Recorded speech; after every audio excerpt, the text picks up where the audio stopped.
Assalamualaikum warahmatullahi wabarakatuh. Halo teman-teman semua.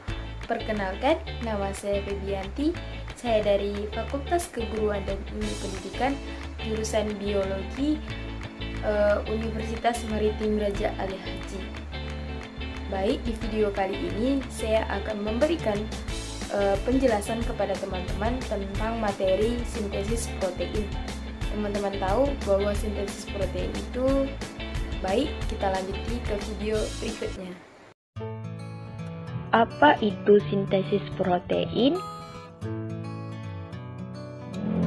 Sintesis protein disebut juga dengan biosintesis protein, adalah proses pembentukan partikel protein dalam bahasan biologi molekuler, yang di dalamnya melibatkan sintesis RNA menjadi dipengaruhi oleh DNA.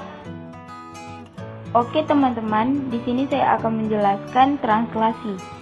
Translasi berlangsung di dalam sitoplasma dan di dalam ribosom. Translasi juga merupakan proses penerjemahan suatu kode genetik menjadi protein yang sesuai.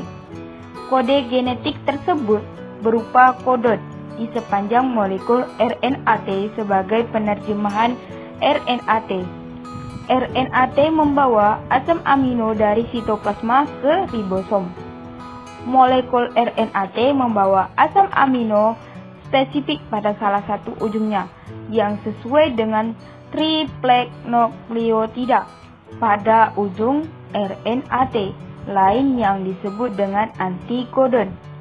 Misalnya, perhatikan kodon pada RNAD UUU yang ditranslasi sebagai asam amino fenilalanin. RNAT pembawa fenilalanin mempunyai antikodon pada AAA yang komplement dengan UUU agar terjadi reaksi penambahan fenilalanin pada rantai polipeptida sebelumnya. RNAT yang mengikat diri pada kodon RNAD harus membawa asam amino yang sesuai ke dalam ribosom. Melekatnya asam amino pada RNAT dibantu oleh enzim aminoasil atau disebut RNA sintestasi. Oke, kita lanjuti. Translasi terbagi menjadi 3 bagian. Yang pertama, inisiasi. Yang kedua, elongasi atau pemanjangan. Yang ketiga, terminasi atau disebut dengan penyelesaian. Kita masuki yang pertama, inisiasi. Terjadi dengan adanya RNAD, RNAT, dan 2 subunit ribosom. Pertama sampai tamas subunit kecil, ribosom melekat pada tempat tertentu di ujung 5 dari RNAD. Pada RNAD terdapat kodon start AUG yang memberikan tanda dimulainya proses translasi, atau RNAT inisiator membawa asam amino metionin melekat pada kodon inisiasi pada AUG. Atau kita lanjuti yang kedua, yaitu pada elongasi. Ada 3 peristiwa besar, yaitu yang pertama, percocokan kodon. RNAT bergerak menuju sisi A ribosom dan berikatan dengan kodon membawa asam amino di belakangnya. Yang kedua, pembentukan polipeptida.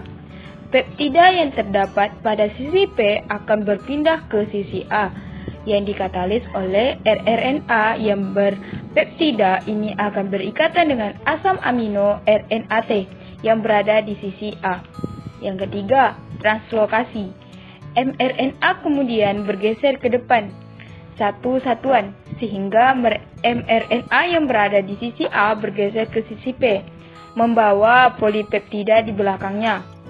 mRNA kosong yang berada di sisi P akan bergeser ke sisi E dan pergi dari ribosom tersebut. Yang ketiga yaitu pada terminasi.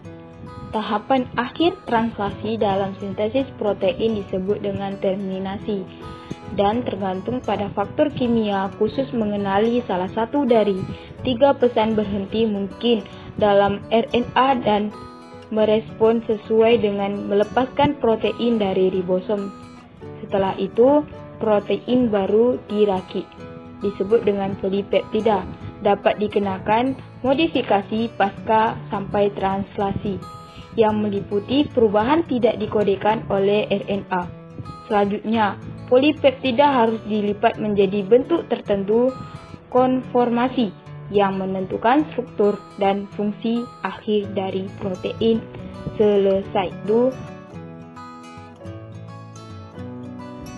Gambar ini adalah proses dari translasi sintesis protein.